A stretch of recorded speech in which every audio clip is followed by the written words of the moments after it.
Olá meus amigos, vim agradecer todos que inscreveu no meu canal no YouTube. E seja bem-vindos novos inscritos. Relato enviado por um inscrito. Antes de tudo peço que veja meus vídeos até o final, deixe seu joinha, inscreva-se e compartilhe. Seja todos bem-vindos.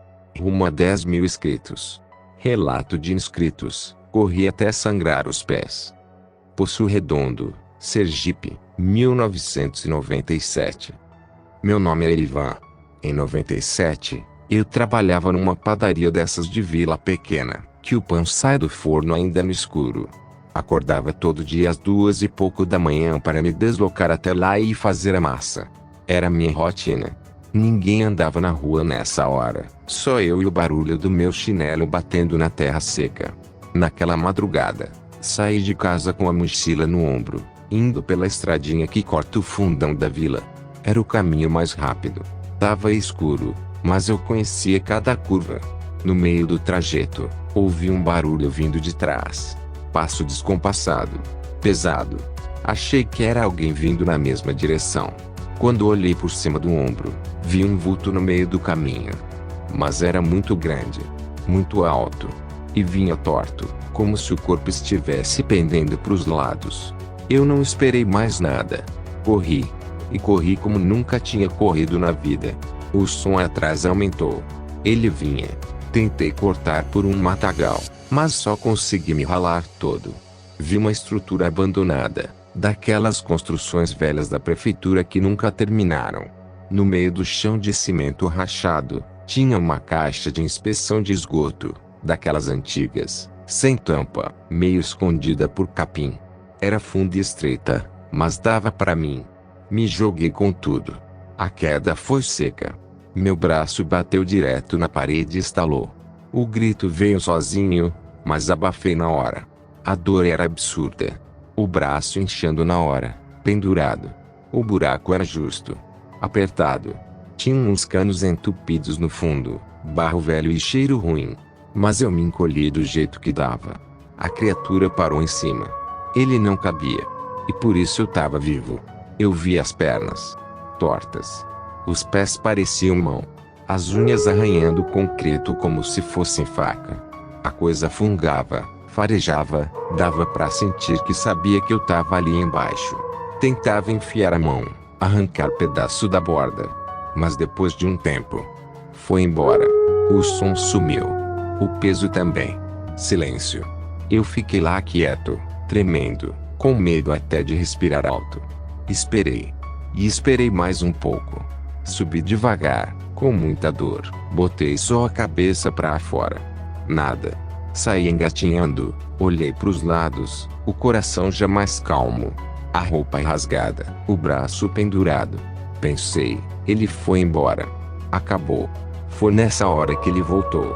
Do meio do mato, o bicho veio num disparo, com um grito que parecia ferro sendo retorcido. Eu vi o brilho dos olhos dele vindo direto, e só tive tempo de me jogar de novo pra dentro do buraco, dessa vez com a cara batendo no chão. Ele pulou em cima. A pancada rachou o concreto. Ele batia com força, tentava alcançar, arrancava pedaço da beirada com a garra. Eu gritava de dor e medo, e não tinha ninguém pra escutar. Ficou lá por minutos que pareciam horas. Até que sumiu de novo. Esperei o sol nascer pra sair. Subi com o braço doendo, os pés cheios de ferida, coberto de barro, sangue seco e o corpo todo trêmulo. Fui pra padaria do jeito que deu. O patrão me olhou e disse: "Você tá branco, homem." Só respondi que caí no caminho. Nunca mais passei por ali à noite. Comecei a ir mais tarde de carro com meu vizinho. Eu não sei o que era aquilo, mas não era bicho. E eu só sobrevivi porque o buraco era pequeno demais pra ele. Se tivesse espaço, ele me levava. Segundo o relato, o ataque da fera. Este caso me foi passado por uma amiga e aconteceu com uma amiga de sua mãe conhecida por Dona Luzita. O ocorrido se passou na região de Itaquaquecetuba, cidade da Grande São Paulo, no início dos anos 80. Dona Luzita tinha 4 filhos. 2 rapazes de 17 e 19 anos e sua caçula, uma menina chamada Lia de 12 anos. Levavam uma vida dura trabalhando numa das tantas olarias da região que ficavam próximas às matas onde a matéria-prima para a confecção de tijolos e telhas, ou seja, barro e madeira para os fornos eram abundantes. Moravam num casebre nas cercanias cedido pela própria olaria. Dona Luzita trabalhava por tarefa, milheiro batido, num horário que se iniciava às 6 da manhã e ia até 16. Depois retornava para ajudar sua filha nos afazeres da casa e seus 2 filhos iniciavam um pouco mais tarde, mas também saíam mais tarde, pois eram incumbidos de operarem o forno que ficava acesso a noite toda. Certo dia, Dona Luzita voltou para a casa, pegou 2 sacolas, destas que se usam para ir à feira, e junto com sua filha se dirigiram para a vila. O objetivo era o de fazer algumas compras básicas semanais: arroz, feijão, óleo, velas, este tipo de coisa. Tinham que vencer algumas léguas para chegarem ao armazém da vila, aquelas estradinhas de terra marcadas pelas passagens de carroças e velhos caminhões de transporte de tijolos e telhas fabricados pela olaria. Chegaram lá, já era início da noite, fizeram suas compras e voltaram num caminho levemente clareado pela luz da lua entre nuvens. Caminhavam sozinhas carregando as sacolas de compras. De um lado daquela estrada que parecia não ter fim tinha farta mata, ladeada por um pequeno córrego com um leve filete de água limpa, provavelmente fruto de algumas minas d'água, e acompanhando a velha estrada, e do outro por um bom trecho lagoas criadas artificialmente para extração do barro ou areia que se interligavam, e uma vegetação mais baixa, semelhante a brejo. Era normal ouvir o coachar de rãs e sapos no caminho. Quando estavam a certa altura de chegar em casa, Lia notou algo em meio às árvores da mata. Pareciam 2 olhos vermelhos as observando. Indagou mãe o que poderia ser aquilo, e mãe voltou sua visão em direção para onde a filha observava. Pararam um pouco, tentando adivinhar o que poderia ser. Foi então que a criatura se revelou. Veio caminhando rápido em direção a elas. Era uma criatura amarronzada, magra e de pelagem rala, olhos de um vermelho vivo e feroz, orelhas semelhantes a de um porco e dentes salientes. No começo acharam ser algum enorme cão perdido, mas vinha andando em pé, rápido mas trôpego ao mesmo tempo. Soltou um urro meio que lamentoso e amendou o trator. Então as 2 largaram as sacolas e se colocaram a correr, e apesar da criatura se mover meio que manquitolando, ela vinha rápido, e talvez se a distância da casa fosse maior, com certeza elas alcançariam. Aos gritos chegaram na velha casa, trancaram a porta. Infelizmente era uma porta muito velha, assim como a janela e a casa toda. Continuaram a gritar lá dentro desesperadas, pois sentiram que a criatura estava ali, já perto. O velho cão atacou, mas não foi páreo. Logo se ouviu um ganido e o silêncio do bicho.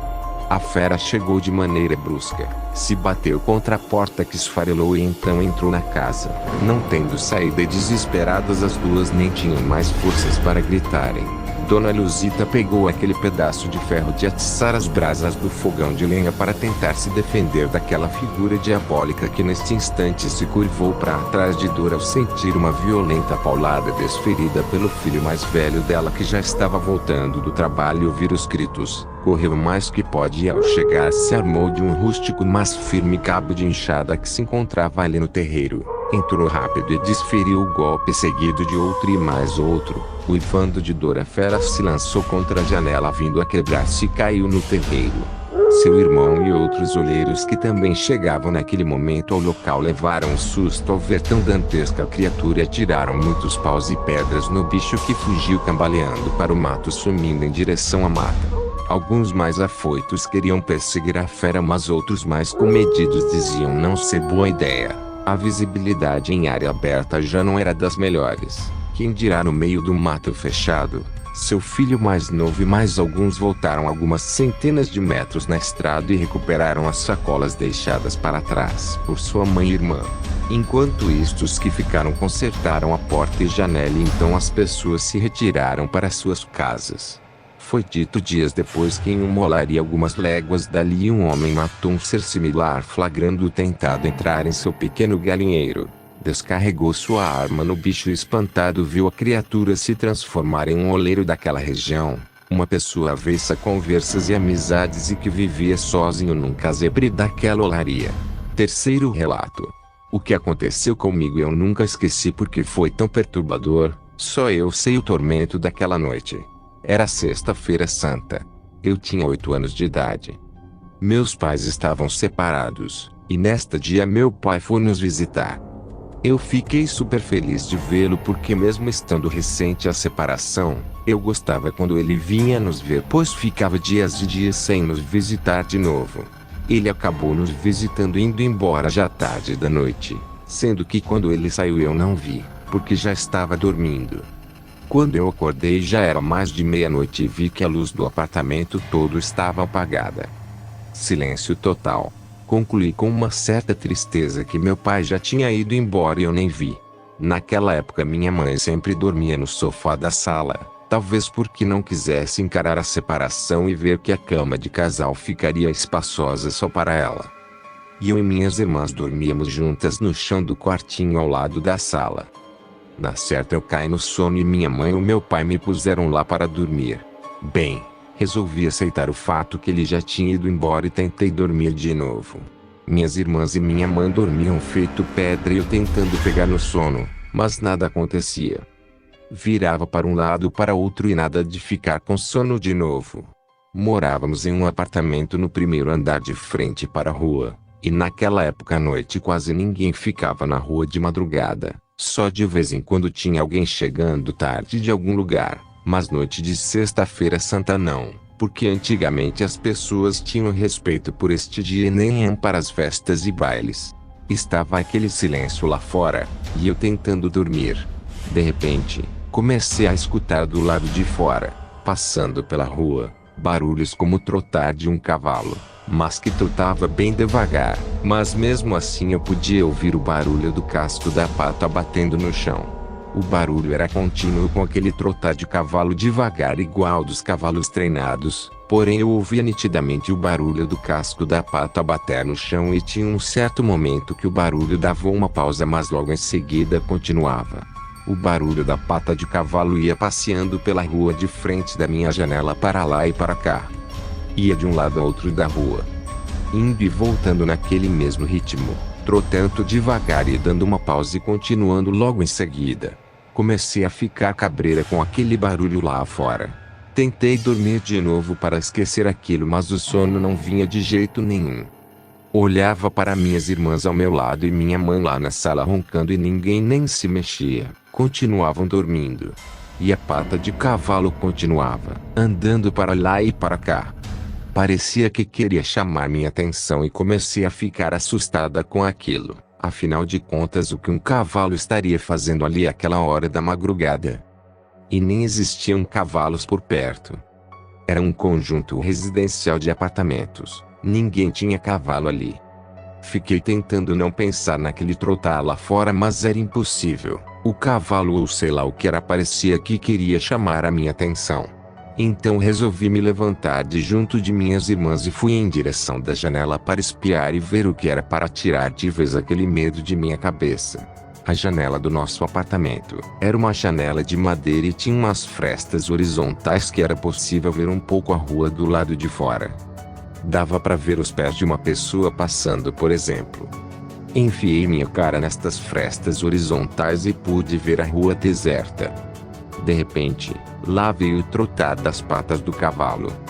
O barulho foi chegando perto, mais perto, e quando foi se aproximando aí sim pude realmente ver que eram patas de cavalo se aproximando. Só via as patas pois pela fresta não dá pra ver o corpo. E continuei da janela espiando. Quando as patas de cavalo passaram trotando em frente à minha janela elas pararam. Aí eu fiquei gelada. Parecia que aquilo parou para me ver mesmo a janela estando fechada. Senti algo muito ruim quando as patas pararam e pareciam olhar para mim que espiava pela janela.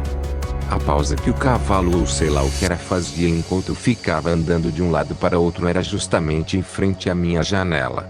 Fiquei branca de medo.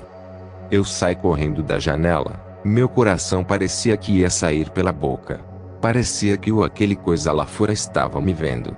Olhei em cima de minhas irmãs com muito medo, porque vi que aquela coisa sabia que eu estava ali na janela, e o pior, Enquanto eu estava tentando dormir, os passos de cavalo iam para lá e para cá e davam a pausa sempre.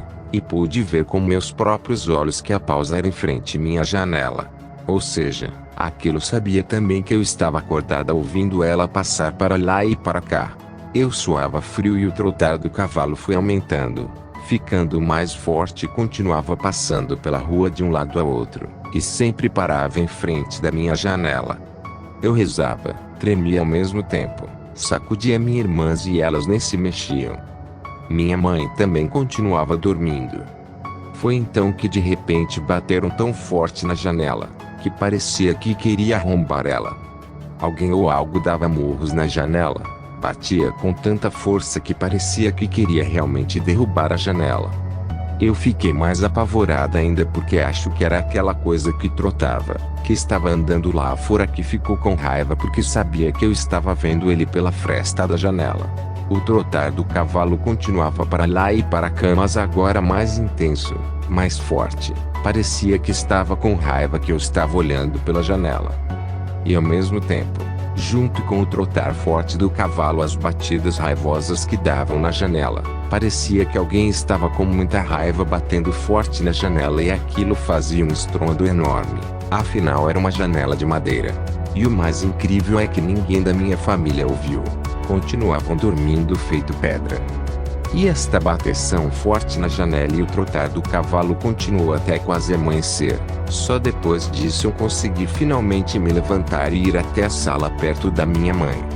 Ela finalmente acordou e viu que eu estava assustadíssimo e juntou as duas poltronas para eu dormir ali ao lado dela, porque no sofá não cabia mais uma. Finalmente pude dormir, mas quando era 7 horas da manhã precisamos nos levantar porque minha mãe iria junto comigo e minhas irmãs num centro espírita que ficava bem longe do bairro onde morávamos, e era preciso levantar cedo para chegar lá e pegar o início das sessões. Eu me levantei com os olhos pareciam cheios de areia, e minha família pode ver que eu não dormi nadinha. Minhas irmãs perguntaram o que tinha acontecido e então contei para elas e para minha mãe o que aconteceu na noite anterior, e elas ficaram assustadas porque realmente ninguém tinha cavalo naquela vizinhança, era um conjunto de apartamentos. E ficaram achando que poderia ter sido a mula sem cabeça. A minha mãe tentou explicar os murros na janela dizendo que talvez fosse algum desocupado vagabundeando pela noite que ficou batendo na janela. Mas eu sei que não era isso porque o barulho do cavalo e os murros na janela aconteciam ao mesmo tempo e eu sentia algo nada bom. Horrível experiência para uma criança de apenas 8 anos. Nunca me esqueci disso. Rumo a 10.000 inscritos. Créditos a canal Histórias de Terror e Lendas Urbanas do canal do Kleber Uchoas. Sabemos que vocês adoram assistir nossos contos, e nós amamos compartilhar essas histórias com vocês. Mas agora, precisamos de um favor especial de quem realmente curte nosso canal no YouTube. Para que possamos continuar trazendo mais conteúdo incrível, precisamos que assistam aos nossos vídeos. Isso nos ajudará a monetizar nosso canal no YouTube e manter tudo funcionando.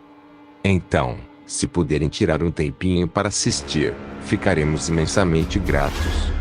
Segue os links para vocês assistirem nossos vídeos. Assistam nossos vídeo-relatos, contos e histórias no canal no YouTube do Kleber Uchoas. Fonte: um inscrito do canal. Bem-vindos novos inscritos. Para quem não é inscrito, inscreva-se, compartilhe e volte sempre. Canal do Kleber Uchoas agradece pela sua visita. Volte sempre.